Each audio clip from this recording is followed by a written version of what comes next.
BJP ने राजनीति के शतरंज पर ऐसा दांव चला है जिससे न सिर्फ तमाम कयासों को ध्वस्त कर दिया है बल्कि विपक्ष की रणनीति को भी हिलाकर रख दिया है। बिहार की सियासत से निकलकर अब राष्ट्रीय राजनीति के केंद्र में आ चुके हैं नितिन नवीन। बीजेपी संसदीय बोर्ड ने 14 दिसंबर 2025 को उन्हें राष्ट्रीय कार्यकारी अध्यक्ष नियुक्त कर दिया है और यह फैसला तत्काल प्रभाव से लागू भी हो गया है। यह कोई सामान्य फेरबदल नहीं है।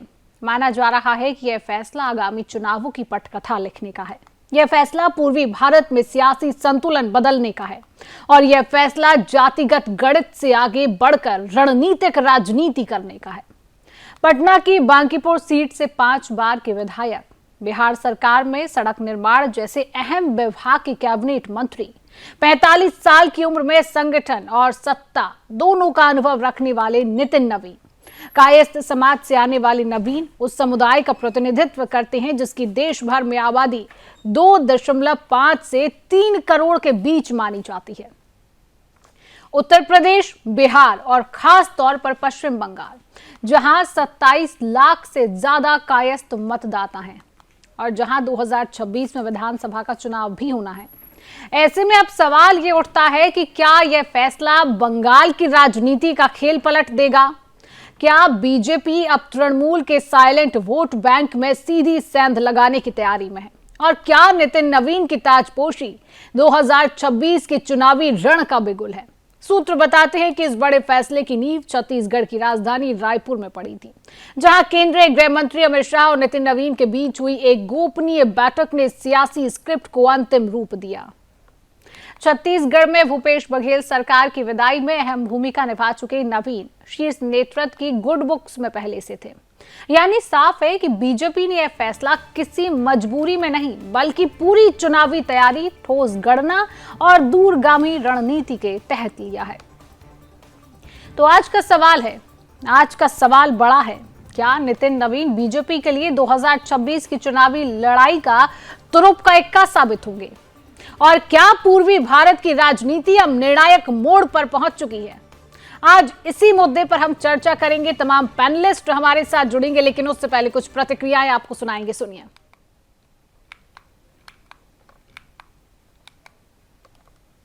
नवीन जी एक कठोर परिश्रमी, अनथक और जमीनी भाजपा कार्यकर्ता हैं, जिन्होंने संगठन और सरकार दोनों स्तरों पर अपनी क्षमता सिद्ध की है। उनका कार्यकर्ता से नेतृत्व तक का सफर भाजपा की मूल संस्कृति को दर्शाता है। ऊर्जावान युवा कर्मठ नेता के रूप में नितिन नवीन जी ने विधायक और मंत्री रहते हुए जनता एवं संगठन की आकांक्षाओं को ईमानदारी से पूरा करने का काम किया है, जिससे उनका जन विश्वास और मजबूत हुआ है। भारतीय जनता पार्टी युवा चेहरा को राष्ट्रीय अध्यक्ष शीर्षस्थ नेतृत्व का पद देकर जैन जी और युवा के बीच एक बहुत बड़ा संदेश पूरे देश में दिया है। युवाओं के बीच उत्सव का माहौल है कि अब 57 साल का बूढ़ा नहीं, 45 वर्ष का युवा जो है राष्ट्रीय अध्यक्ष किसी राजनीतिक दल का हो सकता है। तो इस बात को जो है संदेश भाजपा ने दिया है। संजय सरावगी जी को पार्टी का कमान दिया गया है, मैं बधाई भी देता हूं, शुभकामना देता हूं और भारतीय जनता पार्टी और मजबूती के साथ बिहार में संगठन का काम करेगी और सरकार और संगठन मिलकर बिहार की जनता का और काम कर पाएगी। स्वाभाविक है, यहाँ जनरेशन बदलने वाली पार्टी है। लगातार जो नौजवान हैं उनको दायित्व देकर पार्टी के संगठन के माध्यम से आम लोगों को जोड़ने का प्रयास किया जाए। बिना चुनाव के एक अध्यक्ष बनाया है, उसको वर्किंग प्रेसिडेंट का खिताब दिया है। वर्किंग प्रेसिडेंट भाजपा में एक कोड वर्ड होता है। उसका मतलब ये होता है कि जो नॉन वर्किंग गृह मंत्री है वो गृह मंत्रालय तो नहीं देखता, वो भारतीय जनता पार्टी के अध्यक्ष पद को चलाता वही है। तो रिमोट कंट्रोल अमित शाह के हाथ में अभी भी रहेगा। जैसा कि पिछले कुछ सालों से आपने देखा, नड्डा जी बेचारे घूमते रहते थे अध्यक्ष बन के, काम करने वाला जो काम थे, डिसीजंस थे, निर्णय थे, वो अमित शाह लेते थे। अभी भी यही होने वाला। तो प्रतिक्रियाएं आपने सुनी है और आज इसी विषय पर हम चर्चा करेंगे। चर्चा करने के लिए तमाम पैनलिस्ट हमारे साथ मौजूद है। परिचय आपसे कराऊंगे। हमारे साथ बीजेपी का पक्ष रखने के लिए तपोष पाल जी जुड़ चुके हैं। तपोष जी, बहुत बहुत स्वागत है आपका सुदर्शन न्यूज में। हमारे साथ कांग्रेस पार्टी का पक्ष रखेंगे आशीष सैनी जी। आशीष जी, आपका बहुत बहुत स्वागत। राजनीतिक विश्लेषक के तौर पर जिया खान जी हमारे साथ है। जिया जी, आपका बहुत बहुत स्वागत। और वरिष्ठ पत्रकार के रूप में राकेश सिंह परमार जी हमारे साथ है। राकेश जी, आपका बहुत बहुत स्वागत करती हूँ। आप सभी पैनलिस्ट का बहुत स्वागत। और सबसे पहले चर्चा की शुरुआत तपोष जी आपसे करूंगी। तपोष जी, जब राष्ट्रीय अध्यक्ष का नाम सामने आता है और वो नाम होता है नितिन नवीन, नितिन नवीन जो संगठन में अनुभवी, सरकार में भी अनुभवी, जब नितिन नवीन दोनों में अनुभवी हैं और बीजेपी को डबल इंजन की सरकार कहा जाता है, तो क्या आप ये माने कि बीजेपी अब ट्रिपल इंजन की सरकार बनने जा रही है? तपोष जी जी, सबसे पहले तो नितिन नवीन जी को राष्ट्रीय अध्यक्ष बनने की बहुत बहुत शुभकामनाएं।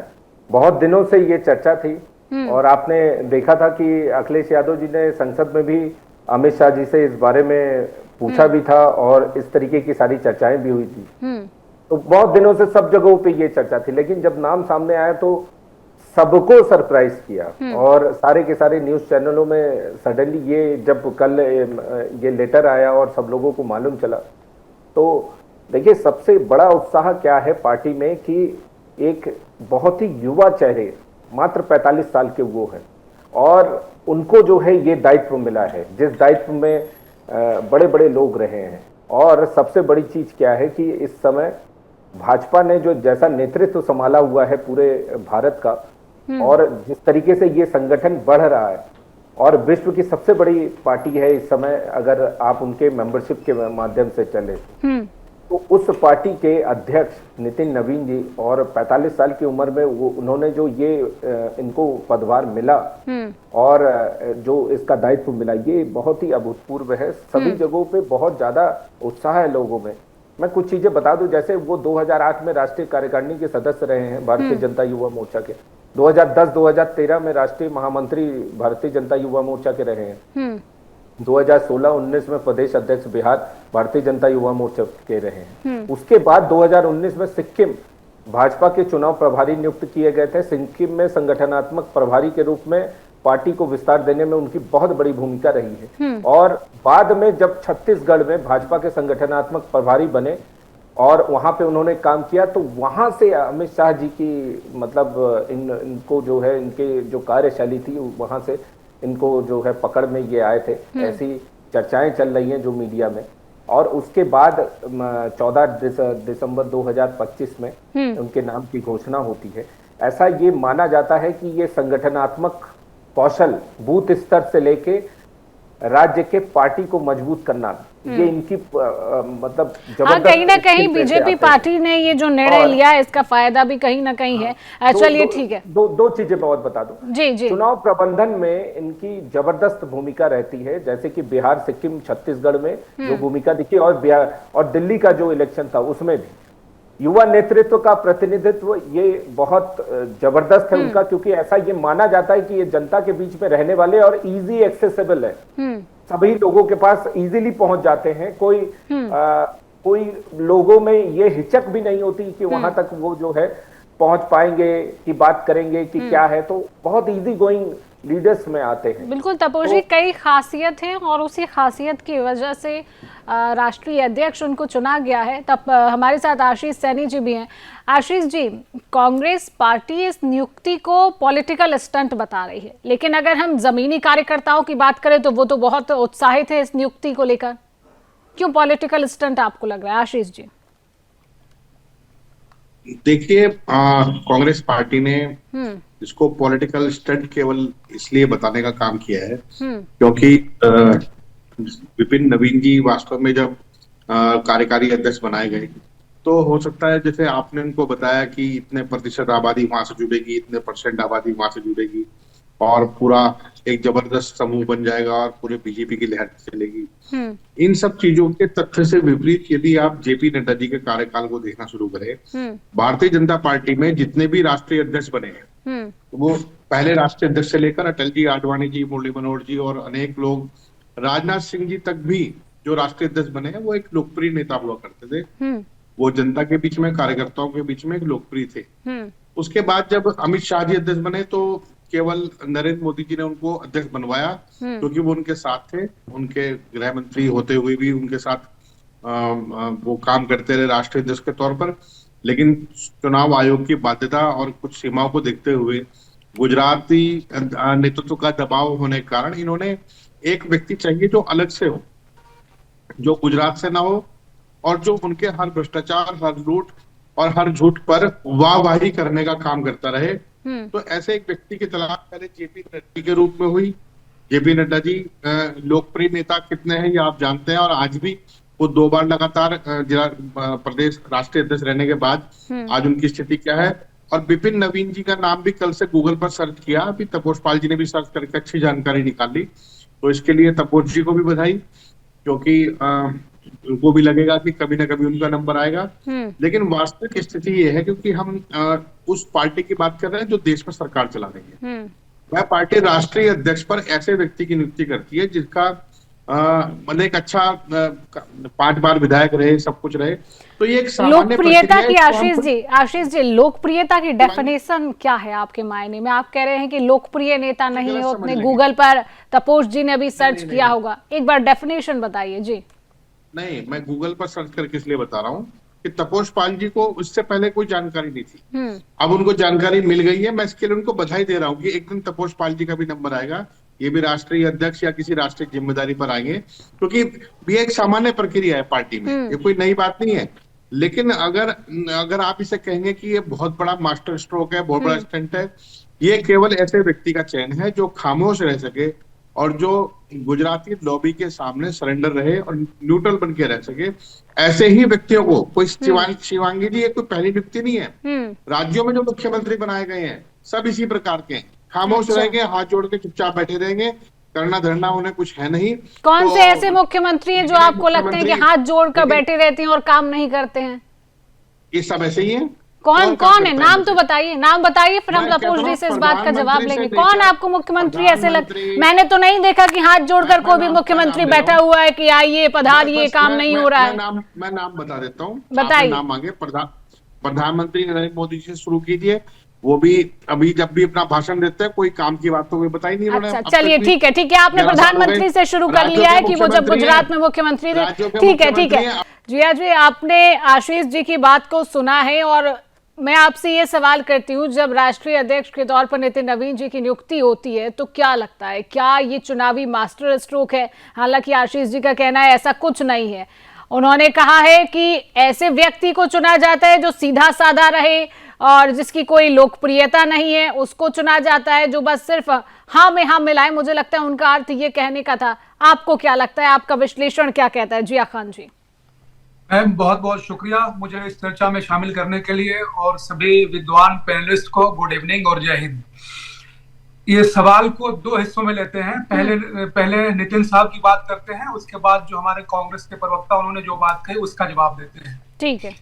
अभी जब कभी छोटी पोजीशन से लेकर बड़ी पोजीशन तक जब भी किसी लीडर को कोई कुछ ऐसा दिया जाता है तो उसको जरूर हम आइडेंटिटी पॉलिटिक्स के तहत उनका ऑब्जर्वेशन करते हैं, और उसके तहत हमें यह दिखता है कि सबसे पहले सोशल आइडेंटिटी थ्योरी जो हमें बताती है कि वो क्या है, किस ग्रुप से, किस समाज से आते हैं। उसके बाद फिर सेल्फ कैटेगराइजेशन उनका होता है। तो जैसा आपने अपने ओपनिंग कमेंट में कहा था कि वो कायस्थ समाज से आते हैं, बिल्कुल। और देखिए हमारे सामने वेस्ट बंगाल का इलेक्शन है और भद्रलोक एक वहां का जो बंगाल की राजनीति को कंट्रोल करने वाला जो कल्चरल एलीट है, कायस्थ समाज इसमें एक बहुत बड़ा रोल अदा करता है। और वहां के जो भी लीडर हुए हैं वेस्ट बंगाल के, इस समाज का ही वर्चस्व रहा है। पार्टियां कोई भी हो, लेकिन वहां की लीडरशिप इसी कायस्थ समाज के ही हाथों में रही है शुरुआत से लेकर अब तक। तो जनता के और वोटर्स के पॉइंट ऑफ व्यू से इसका आकलन अभी बाद में किया जाएगा, क्योंकि अभी ये बहुत जल्दी अभी जनता की भी राय इसमें लेने बाकी है। लेकिन जितने लोगों से जिनसे बात के आधार पर यह फैसला माना जा रहा है, ये माना जा रहा है कि वेस्ट बंगाल में मतुआ समुदाय को लेकर तो बीजेपी का अपना स्टैंड क्लियर था और एक उनको सबल्टन ग्रुप तो उनके फेवर में दिखाई दिया। लेकिन जो एक डोमिनेंट ग्रुप था, जो भद्रलोक ग्रुप था, उसमें भी इस समाज पर अब बीजेपी को अपना पकड़, वो अपनी उन्होंने एक पहल की है और इसके तहत वो एक समाज को अपनी तरफ लाने की कोशिश करेंगे। अब दूसरा सवाल ये है कि वो किस तरीके के हैं। तो देखिए, मुझे इसमें उद्धव ठाकरे साहब का एक स्टेटमेंट याद आता है कि उन्होंने कहा था कि जब बजट पेश होता है तो उसमें क्या कहना चाहिए। तो उन्होंने ये कहा था कि अगर आप अपोजिशन में हैं तो आप उसकी कमियां गिना दीजिए, और अगर आप रूलिंग पार्टी के मेंबर हैं तो आप उसकी अच्छाई गिना दीजिए। तो यही राजनीति में भी होता रहा है मैम। बिल्कुल, आपने ये सही कहा। हालांकि विपक्ष का काम है आरोप लगाना और वो अपना काम कर रहे हैं। राकेश जी हमारे साथ हैं। राकेश जी, आपने कई अध्यक्ष देखे होंगे, लेकिन जब राष्ट्रीय अध्यक्ष नितिन नवीन जी की बात आती है तो क्या ताजपोशी आपको उनके अंदर लगती है? क्या ऐतिहासिक बातें आपको उनके अंदर लगती हैं? क्या कहेंगे राकेश जी? वंदे मातरम। देखिए, भारतीय जनता पार्टी ही एक ऐसी पार्टी है जो वोट बैंक को देख करके काम नहीं करती। यह अध्यक्ष के चुनाव के बाद पता चला। गुजरात का चुनाव सर पे था और नरेंद्र मोदी ने पूरे देश भर में जीएसटी को इंट्रोड्यूस कर दिया, जबकि कहा जाता है कि गुजरात में व्यापारियों की बोलबाला है और व्यापारी इससे प्रभावित होने वाले थे। पूरा प्रभाव होना था, अच्छा प्रभाव होने वाला था, वो अभी परीक्षण के दौर में था। लेकिन उनको लगा कि एक देश एक जीएसटी जरूरी है, तो उन्होंने इंट्रोड्यूस कर दिया। नवीन जी का जहां तक प्रश्न है, इसमें कहीं कोई दो रहे, 45 वर्ष के हैं। भारतीय जनता पार्टी का जन्म और इनका जन्म दोनों आदमी का एक ही साल में हुआ था। नितिन नवीन यह काम करेंगे कि वो भारतीय जनता पार्टी में युवाओं का क्या रुख है, युवाओं का क्या सोच है, युवाओं के विषय में पार्टी क्या करेगी या युवा क्या पार्टी से चाहता है, इस बात का कम्युनिकेशन करने में सवायत हासिल होगा इनको, क्योंकि वह स्वयं भी युवा है। और सबसे बड़ी बात ध्यान रखिए कि एक ऐसे आदमी है जिनके पास बहुत लंबा चौड़ा प्रोटोकॉल नहीं था। मतलब ये नहीं था कि राजनाथ सिंह जैसे इतने बड़े सिक्योरिटी में घूम रहे थे कि कोई आदमी नहीं जा रहा है। अमित शाह जैसा उनका घर के गली के 3 किलोमीटर दूर तक रास्ता ही बंद है। नरेंद्र मोदी जैसा कोई जा ही नहीं सकता। ऐसा कोई चीज में आदमी पैदल चलने वाला आदमी है। कोई भी आदमी कल तक इनके पास जा रहा था। अब आज अध्यक्षीय प्रोटोकॉल लग गया, अलग बात है। मतलब कल तक बड़ा छोटा मझोला वीआईपी साधारण आदमी से मिल करके उनके दुख दर्द तकलीफ और वो क्या पार्टी से चाहता है का अनुभव इनके पास है। सबसे बड़ी बात है कि भारतीय जनता पार्टी यह बताई है कि हमारे यहाँ पद एक तत्कालिक जिम्मेवारी है, परमानेंट आसन नहीं है। वो 4 बार के सिटिंग एमएलए को एक फोन पर दिल्ली बुला सकती है और वो आदमी एक बार भी कोई ट्वीट तक नहीं करता कि जी मुझे कोई नाराजगी है, कोई परेशानी है। पूरे की पूरी मंत्रिमंडल को एक टेलीफोन पर बैठाया जा सकता है और कहीं से कोई विरोध नहीं हो सकता। नितिन नवीन की जगह हर आदमी चाहता है कि कोई शिवराज सिंह चौहान होता, कोई अमित शाह होता, कोई राजनाथ सिंह होता, कोई गिरिराज सिंह होता या इस तरह का आदमी होता, लेकिन फिर वो ढर्रे पे चलने वाली बात होती। आप देखिए, जब देवेंद्र फडणवीस को मुख्यमंत्री बनाया गया तो हमने भी कई चैनलों पर कहा कि भाई ये आदमी तो कैबिनेट मंत्री के ऑफिस में जाने की हिम्मत नहीं करता, तो ये स्वयं कैसे सेक्रेटरिएट में जाएगा। सही बात है। उसको चिन्हित किया गया, उसमें विश्वास जताया गया।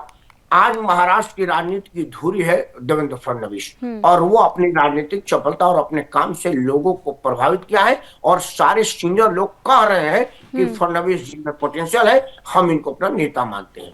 तो अगर आप किसी को मौका ही नहीं देंगे तो कैसे पता चलेगा कि आदमी कुछ कर सकता है। आज जेएनजी की बात चल रही है।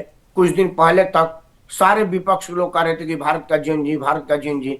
उसी जेएनजी में से एक आदमी को जिम्मेवारी दी गई है, तो वह उन जेएनजी की समस्या को भी समझ रहा है। चलिए, हम अपनी टीवी स्क्रीन पर ये लाइव तस्वीरें भी दिखा रहे हैं जहां पर राष्ट्रीय अध्यक्ष नितिन नवीन रक्षा मंत्री राजनाथ सिंह के साथ मुलाकात करें और उसकी लाइव तस्वीरें भी हमारी टीवी स्क्रीन पर लगातार चल रही है, हमारे दर्शक भी देख रहे हैं। चलिए सीधा वापस तपोष पाल जी के पास आएंगे। तपोष जी, अभी कुछ समय पहले बात चल रही थी तो आशीष जी कह रहे थे कि बीजेपी ऐसे लोगों को मतलब चुन लेती है जिसकी कोई लोकप्रियता नहीं है। अगर हम राष्ट्रीय अध्यक्ष की बात कर रहे हैं तो चुनाव हुआ है जिनकी कोई लोकप्रियता नहीं रही है। उन्होंने ये भी कहा कि आपने कुछ समय पहले गूगल किया होगा तब आपको जानकारी मिली होगी। तो क्या कहेंगे आप अपनी पार्टी के लिए जहां बिना लोकप्रिय लोगों को राष्ट्रीय अध्यक्ष बना दिया जाता है, जैसा आशीष जी का कहना है? तपोष जी जवाब दीजिए। देखिए, यही सबसे बड़ी चीज है कि देखिए, जो आज जाति लेके चर्चा हो रही थी तो भाजपा में जाति नहीं क्षमता ये महत्वपूर्ण होता है। सिस्टम बिल्डर की जैसे उनको जिम्मेदारी दी गई है तो ये एक कोई पोस्टर बॉय नहीं थे, ये ग्राउंड से निकले हुए एक संगठन के इंजीनियर हैं। और मैंने पहले ही बताया था कि इतने बड़े संगठन की जिम्मेदारी, मतलब आप सोचिए उसके पीछे कितना बड़ा बैकग्राउंड रहा होगा। और बीजेपी कभी जाति देखकर पोस्ट नहीं देती है, बीजेपी काम देखकर जिम्मेदारी देती है। अब नितिन नवीन जी का अगर देखें तो 2006 से लगातार विधायक रहे हैं, युवा मोर्चा के राष्ट्रीय संगठन का उन्होंने सफर तय किया, बिहार, सिक्किम, छत्तीसगढ़ में अभूतपूर्व भूमिका उन्होंने निभाई। देखिए लाइव तस्वीरें भी हम अपने दर्शकों को लगातार दिखा रहे हैं, जहां पर रक्षा मंत्री राजनाथ सिंह के साथ मुलाकात कर रहे हैं राष्ट्रीय अध्यक्ष, और पुष्प गुच्छ देकर राष्ट्रीय अध्यक्ष का सम्मान। यहां पर सीधी लाइव तस्वीरें, एक बहुत ही खास मुलाकात रक्षा मंत्री के साथ। चलिए तपोष जी बात पूरी करिए। देखिए ये कोई प्रोफाइल नहीं है, ये परफॉर्मेंस है पूरी की पूरी। और नितिन नवीन जी का अगर बैकग्राउंड देखिए तो प्रशासनिक सोच, संगठनात्मक अनुभव, चुनावी रणनीति की समझ, बूथ लेवल से नेशनल लेवल तक पकड़, तो ये जबरदस्त इनका जो है युवा और पार्टी और इन सब चीजों को साधते हुए एक चीज है। एक चीज मैं बता दूं, यहाँ पे राजनीतिक विश्लेषक जी जो कह रहे थे, कायस्थ समाज की बात कर रहे थे, देखिए कायस्थ समाज जिस कास्ट से ये आते हैं, वो कायस्थ समाज एक ऐसा समाज है जिन्होंने आज तक कभी किसी पे अटैक नहीं किया, कभी किसी पे अटैकिंग बोल नहीं है। किसी भी जगहों पे कायस्थ समाज ऐसे हैं जो कि सबसे ज्यादा मिडिल कास्ट अगर कोई है तो वो कायस्थ समाज है। और इनमें शिक्षित लोग आपको मिलेंगे, आर्थिक रूप से संपन्न लोग मिलेंगे और हर वर्ग के मिलेंगे। हायर मिडिल क्लास भी मिलेंगे, मिडिल क्लास भी मिलेंगे, लोअर मिडिल क्लास भी मिलेंगे। और प्रशासनिक शिक्षा से जुड़े हुए मेनली ये लोग रहे। अब बात ये आती है कि ये जो कह रहे थे कि यहाँ पे टीएमसी की सरकार और बंगाल में इसकी जो भूमिका बनने वाली है और जो उनके नामों की चर्चा कर रहे थे, तो मैं एक चीज आपको बता दूं, देखिए मैं खुद भी कायस्थ हूं, तो और अगर आप वेस्ट बंगाल की बात करें तो बोस, घोष, मित्रा, गुहा, दत्ता, ये सभी लोग कायस्थ में आते हैं। उसके अलावा एक्सटेंडेड अगर लें तो सेन, कर, दास, पाल, देव, चंद्रा, पालित, साहा, रे, सरकार, चौधरी, नंदी, सिन्हा, सिंघा, गुहा, ठाकुरता, सोम, भद्रा, अधिकारी, चलिए ठीक है आशीष जी से सवाल लेंगे। आशीष जी, अभी आपने कुछ समय पहले कहा कि बीजेपी ऐसे लोगों को चुन लेती है जिनकी लोकप्रियता नहीं होती है। ठीक है, आपने जो बात कही, लेकिन नितिन नवीन के लिए कांग्रेस पार्टी के पास कौन सा ऐसा चेहरा है जो संगठन संभाल ले? आशीष जी, आपका माइक म्यूट है, कृपया अनम्यूट करें, आवाज नहीं आ रही है। जी माफ कीजिएगा। जी आपने जो सवाल कहा कि नितिन नवीन का मुकाबला करने के लिए कांग्रेस के पास कौन नेता है जो उसका मुकाबला कौन करेगा? सा? हाँ बिल्कुल, ये सवाल इसकी कोई आवश्यकता नहीं है। कांग्रेस पार्टी के राष्ट्रीय अध्यक्ष का निर्वाचन 9000 पीसीसी डेलीगेट्स ने किया है। भारतीय जनता पार्टी जिसको, क्योंकि दो मुद्दे थे जो जब इनके चयन प्रक्रिया की बात आई, दो लोगों ने 2 कमरे में बैठकर तय कर दिया कि इनको बनाना है, तो इनको बना दिया गया। अब 2 चीजें बीजेपी की एक्सपोज हुई हैं इस डिबेट में। अभी तपोष पाल जी ने 2 बात कही। पहला है कहा कि भारतीय जनता पार्टी जाति की राजनीति नहीं करती। इन्होंने अपने 50 जाति उपजातियां सारी गिना दी, ये साबित करने के लिए कि विपिन नवीन जी और उन्हीं की समाज एक है और उन्हीं की जाति के व्यक्ति बने हैं और ये बंगाल चुनाव में बहुत काम आएंगे। तो उनकी नियुक्ति पर ही आपने एक चीज खड़ी कर दी कि आपका नियुक्ति करने का कारण केवल बंगाल का चुनाव है। विपिन नवीन जी के जीवन में उन्होंने क्या अच्छा काम किया, क्या नहीं किया, वो सब अलग चीजें हैं। अपनी अपनी पार्टी में हर व्यक्ति जो कार्यकर्ता और नेता काम करता है, पूरी मेहनत और शक्ति के साथ काम करता है, सबकी परफॉर्मेंस अच्छी होती है, चाहे वो किसी भी राजनीतिक दल के हो। विपिन नवीन जी भी जो जिम्मेदारी पार्टी ने दी होगी उसको बेहतर ढंग से किया होगा, लेकिन उसका गुड़ गोबर करने का काम आज भाजपा के प्रवक्ता ने यहाँ कर दिया है और यही गुड़ गोबर वो पूरे आगे समय में करने वाले हैं। मैंने इसीलिए कहा, अभी तपोष पाल जी यहाँ बैठे हुए हैं, इन्होंने कहा कि मेरे समाज के व्यक्ति है, तो अगर विपिन नवीन जी एक लोकप्रिय नेता है तो हो सकता है तपोष पाल जी के साथ जीवन में कभी कोई फोटो खींचने का अवसर इन्हें जरूर मिला होगा विपिन नवीन जी के साथ। चलिए क्योंकि उन्हें बने हुए लंबा समय हो गया, 24 घंटे हो चुके हैं। पर्सनल नहीं जाते हैं, ठीक है आशीष जी, पर्सनल नहीं जाते हैं। हमारे साथ राजनीतिक विश्लेषक जिया खान जी, ठीक है, आपकी बात को पूरा सुना, समय का भी अभाव रहता है, सबको समय देना है। जिया जी, मेरी बात सुन लीजिए। नहीं, समय कितना हुआ? आपने मुझे 60 सेकंड का समय दिया। 60 सेकंड से मैंने सबकी प्रतिक्रियाएं मुझे लेनी है, सबकी प्रतिक्रियाएं। चलिए ठीक है, बात पूरी करिए। चलिए ठीक है। आपने 3 लोग भाजपा के बिठा रखे हैं, चौथी आप खुद। आप मुझे नहीं बताएंगे मुझे किसके लोग बैठाने। आपको तो हर कोई भाजपा का लगने लगेगा, आपको हर कोई भाजपा का लगने लगेगा, और आप नहीं बताएंगे कि मुझे किसके लोग बैठाने, किसके लोग नहीं बैठाने। आप पहले लोगों की डेजिग्नेशन देखिए, हमारे गेस्ट की डेजिग्नेशन क्या है। आपको तो हर कोई भाजपा का लगने लगता है। अरे आपकी जो बातें, आप आरोप लगा रहे हैं, आरोप लगाइए, आप अपना काम करिए। आप ये थोड़ी है कि आप किसी के पर्सनल डेजिग्नेशन पर बात करने लगेंगे कि भाजपा के लोग बैठाए हैं। मैं तो आपकी मजबूरी समझ रहा हूँ। नितिन नवीन जी के क्या लग रहा है, विपक्ष के लिए कितनी बड़ी चुनौती ये आने वाले समय में साबित हो सकती है?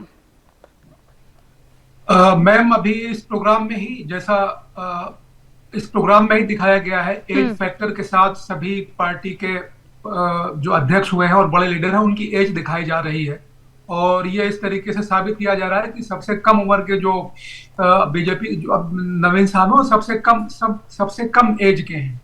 तो एक तरीके से ये भी एक जो जेनजी है उनको दिखाने की कोशिश की जा रही है कि हमने एक युवा अध्यक्ष बनाया है और अब कम्युनिकेशन में कोई ऐसा इशू नहीं आएगा।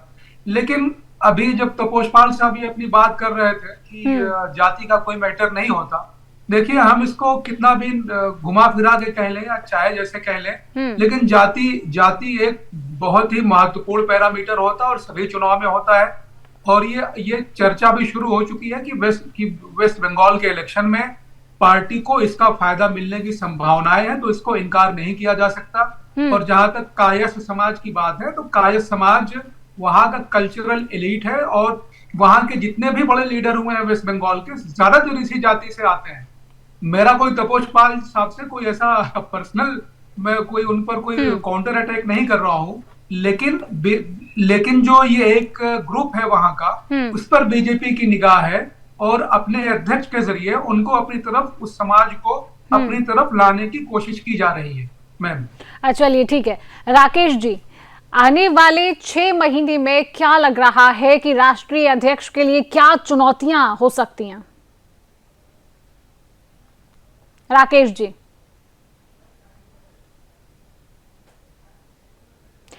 की आप तक आवाज पहुंच रही है मेरी? चलिए, फिलहाल राकेश जी से संपर्क नहीं हो पा रहा है हमारा। हमारे साथ तपोषपाल जी लगातार बने हुए हैं। तपोष जी, देखिए, अभी कुछ समय पहले आप बोल रहे थे कि भारतीय जनता पार्टी जाति की राजनीति नहीं करती है, लेकिन कांग्रेस पार्टी कह रही है कि आपने ही तमाम जातियां गिना दी। जिया खान जी, राजनीतिक विश्लेषक, कह रहे हैं कि आपने ही तमाम जातियां गिना दी। तो ये क्या बात है कि आप जाति की राजनीति नहीं करते हैं लेकिन जातियां ही आप गिना देते हैं? तपोषपाल जी, जवाब दीजिए। नहीं, देखिए, मैंने ये नहीं कहा था कि मैं जो है जातिगत राजनीति के लिए बात कर रहा हूं। मैंने ये कहा था कि मैं भी कायस्थ समाज से आता हूं, लेकिन ये जो पद जिस तरीके से दिया गया है, या इसमें जो लोगों ने उनको सिलेक्ट किया है और इलेक्ट किया है, तो इसमें जो सबसे बड़ा नेतृत्व आता है वो आता है संगठन, और संगठन के रूप में लोग जो हैं उनको चुनते हैं। मैंने उन सारी चीजों को मैंने एक्सप्लेन किया था कि उनकी संगठनात्मक स्किल जो है वो कितने अभूतपूर्व है। लेकिन जब वो कायस्थ समाज की बात कर रहे हैं, जो जाति स्पेसिफिकली, देखिए, आप जबरदस्ती अगर किसी से कहेंगे तो फिर उसका तो हमें उत्तर देना पड़ेगा ना पॉलिटिकल पार्टी के अनुसार। तो मैंने वही बताया कि वो कायस्थ समाज से आते हैं। कायस्थ समाज ऐसे कोई कभी समाज ये नहीं रहे हैं, ये पढ़ने लिखने वाला समाज रहा है। और आप देखिए, कभी किसी पे अटैकिंग नहीं रहे हैं, कभी आप कायस्थ समाज को वर्सेस में नहीं देखेंगे। कायस्थ समाज को लेके आपने देखा है ब्राह्मण वोटरों की लेके चर्चा होगी, दलित, महादलित, मुस्लिम वोटरों को लेके चर्चा होगी, लेकिन कभी भी कायस्थ समाज को लेके इस तरीके से कोई चर्चा नहीं होगी। जबकि पश्चिम बंगाल में अगर आप देखिए तो 27 लाख से लेके 50 लाख तक की रेंज में आते हैं कायस्थ समाज, और वो सभी के सभी सरकारी, मध्यम वर्गीय, प्रशासनिक वर्ग, बौद्धिक नेतृत्व, मीडिया में है, पॉलिसीज में है। लेकिन तपोष जी, ये भी कहा जा रहा है कि बंगाल में चुनाव है, उसके लिए नितिन नवीन जी का जो है नियुक्ति की गई है कि बंगाल के लिए मास्टर स्ट्रोक साबित हो सके। देखिए, बंगाल में उनकी भूमिका जो आने वाली है वो है उनकी जो संगठनात्मक स्किल है, वो दूसरा वो युवा है, और तीसरा वो जिस तरीके से सामने आए तो सबसे पहला टास्क उनका वो है। तो उस पे जिस तरीके से वो लगेंगे, क्योंकि छत्तीसगढ़ में ही जब उनकी जो भूमिका थी उसके बाद ही अमित शाह जी ने उनको उनके उसमें आए थे, मतलब स्कोप में आए थे। तो उसके बाद से उन्होंने उस पर दृष्टि डालनी शुरू की थी और फिर उनको इसके लिए सोचा गया था। तो बंगाल इलेक्शन जो है वो बिल्कुल से सामने है, तो इसीलिए शायद इस तरीके की कल्पना की जा रही है।